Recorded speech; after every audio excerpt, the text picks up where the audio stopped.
Et bonjour les amis, comment ça va? Vous voyez, j'ai bronzé. Ça change de mon teint blanchâtre de l'hiver.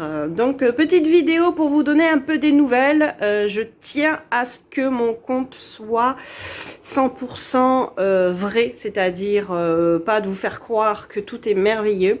Donc, aujourd'hui, je vais vous partager mon coup de blues. Le mois d'avril a été compliqué pour moi. Je me suis posé plein de questions, vraiment. Vraiment, j'avais de gros doutes pour la première fois qu'on est arrivé ici, hein, ça fait quasiment 2 ans.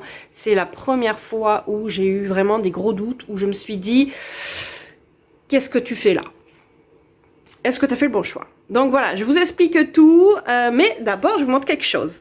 Nous avons installé la piscine. Alors vraiment c'est chiant là, il y a des petits hélicoptères des arbres qui tombent. Je passe mon temps à la nettoyer. Le soir évidemment on couvre, on met la bâche. Heureusement parce que le matin il y a plein d'hélicoptères, mais voilà dans la journée voilà. Donc voilà, il fait vraiment très chaud en ce moment à Montréal. On a mis la piscine samedi et on est super content. Aussi, nous avons été le week-end dernier à New York. Franchement, on est parti du vendredi au lundi. Putain, j'allumais la télé avec mon cul. On est parti.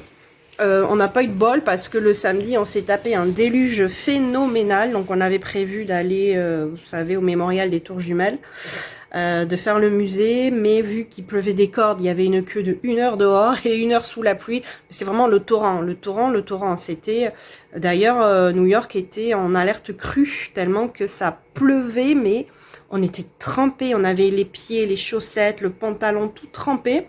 Tellement trempé que Mathéis est tombé malade, il a fait que tousser après. Même il n'a pas été à l'école mardi parce qu'il toussait, il avait un rhume le pauvre. Donc voilà, je vous montre quelques images.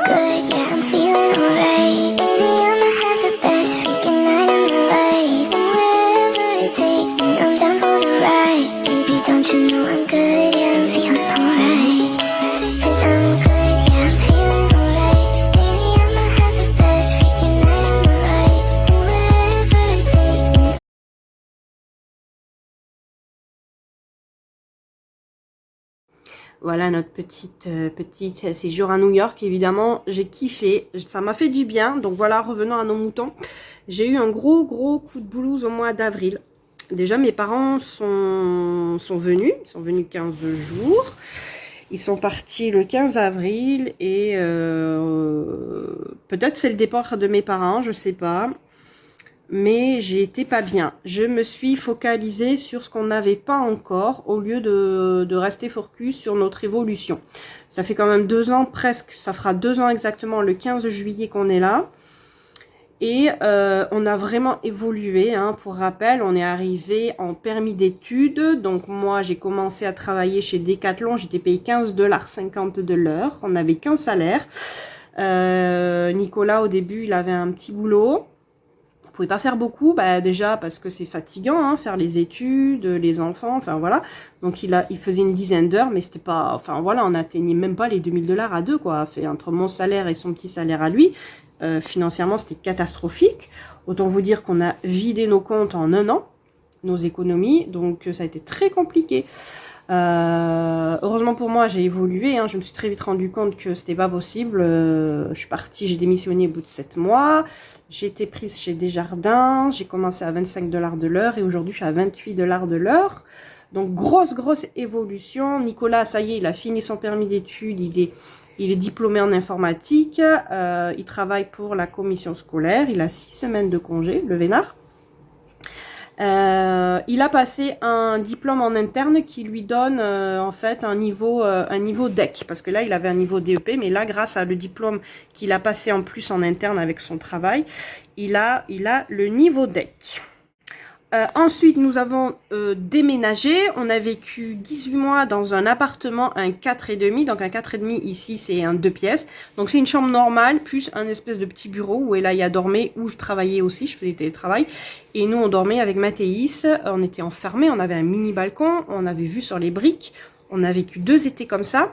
Il faisait très chaud, pas de clim, des vieux bâtiments, il faisait plus de 30 degrés dans l'appart. une catastrophe. Donc là, on a déménagé au mois de janvier, on a une maison, on peut se payer une maison à Montréal, ce n'est pas rien grâce à nos travails, bien sûr, plus notre entreprise à côté, c'est pas rien. Notre entreprise, elle fait son chemin, elle évolue bien, elle ne nous permet pas encore, que ce soit moi ou Nicolas, d'arrêter de travailler définitivement.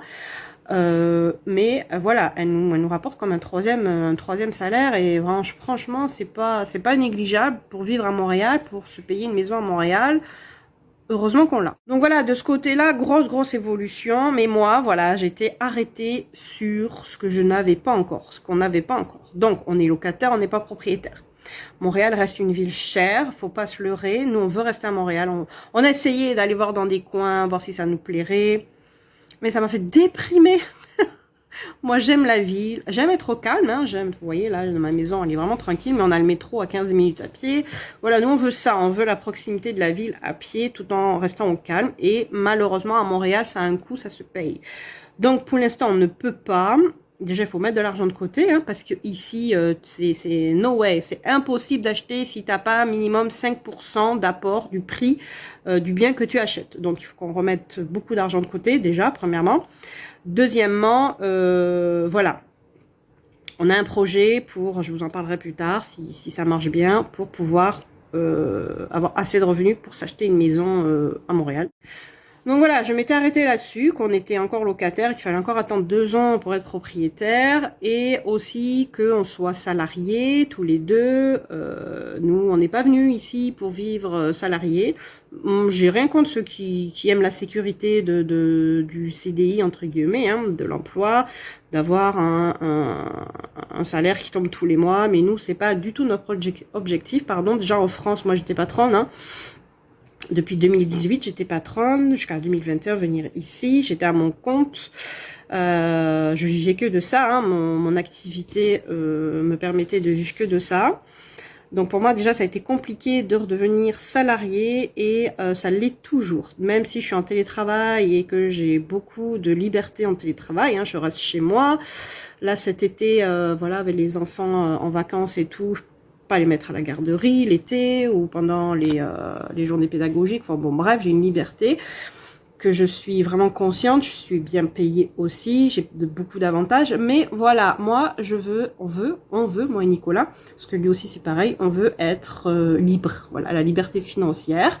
Alors pour beaucoup de Français, liberté financière égale risque, cassage de gueule. Mais en fait, voilà, enfin il y a un moment, si tu t'arrêtes là-dessus, tu fais plus rien de ta vie, quoi. Donc nous, c'est pas notre cas. Moi, l'entreprise que j'ai lancée, j'y ai mis les moyens pour qu'elle fonctionne. Elle avait fonctionné. Voilà, enfin, il y a un moment, si tu fais les choses correctement, il n'y a pas de raison. Nous, notre objectif final, c'est d'être patron à temps plein. Voilà, donc j'étais arrêtée là-dessus, qu'on n'était pas patron, que j'avais pas mon école de pôle, parce que je veux vraiment recréer ça. Ça aussi, ce sera plus tard. J'ai un projet, mais pas maintenant. Et qu'on était encore locataire. Donc voilà, mais bon, ça va quand même beaucoup mieux, heureusement. Hein. Ce week-end aux États-Unis m'a fait vraiment du bien à New York. On s'en va aussi au mois de juillet, on part à Miami pendant une semaine.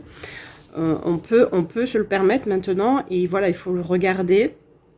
Ça va beaucoup mieux. Évidemment que je ne veux pas rentrer en France, c'est évident. On a encore des choses à construire ici. Ça fait que 2 ans. Il faut vraiment se laisser le temps. Mais moi, j'avais plus la patience, j'avais plus le temps. Je disais c'est bon, j'en peux plus, j'en ai marre. On a assez donné, on s'est assez sacrifié. Je veux tout là maintenant. Donc bon ben voilà, faut être encore patient. Donc maintenant c'est bon, j'en ai pris conscience. On a beaucoup discuté aussi avec Nicolas, hein, mon mari. On a encore pas mal de projets à venir, hein, parce que ça ne s'arrête pas là. L'aventure continue. Voilà, on reste focus sur notre objectif, notre avenir ici. Mais voilà, je voulais quand même vous le partager, ce coup de blues, parce que c'est très important de partager la vraie vie, hein, d'expatriés, d'immigrés, vraiment. C'est pas toujours tout beau, tout rose, hein, même si c'est une aventure extraordinaire. On a le droit d'avoir des coups de blues, des doutes. Même il y en a, et on a le droit des fois de se dire, je veux rentrer en France. C'est normal, hein, c'est une façon La France est notre pays, on connaît, donc c'est sécuritaire. Et quand on n'est pas bien, on se dirige forcément vers le côté sécuritaire de la chose. C'est pour ça que n'ayez pas honte, ne vous inquiétez pas, c'est normal. On peut pas, ne vous focalisez pas sur les expats qui vous font croire qu'ils ont une vie parfaite, qu'ils arrivent, ils ont tout, ils achètent une grosse voiture, une grosse maison, mais ces gens-là, ils sont partis s'installer au fin fond de la campagne. Croyez-moi. Donc ne vous focalisez pas sur ces gens-là. On a tous notre parcours d'immigration qui est différente, qui est aussi belle. Il faut être patient et tout vient rapport à celui qui sait attendre, comme on dit. Donc voilà, je voulais vraiment vous partager ce petit coup de blues. Mais tout va bien maintenant. Il faudrait que je fasse quelque chose avec mes cheveux. J'essaye de les laisser pousser, mais je sais pas si je vais les laisser pousser. Vraiment, entre nous. On verra. On verra. Allez, sur ce, je vous dis bonne semaine, parce que nous sommes lundi. Ici, il fait chaud, comme j'ai dit tout à l'heure. On va se taper du 30, 31, là. Voilà, moi, ceux qui me connaissent savent que je déteste la chaleur. Surtout pour dormir. Voilà, allez, sur ce, je vous dis à bientôt.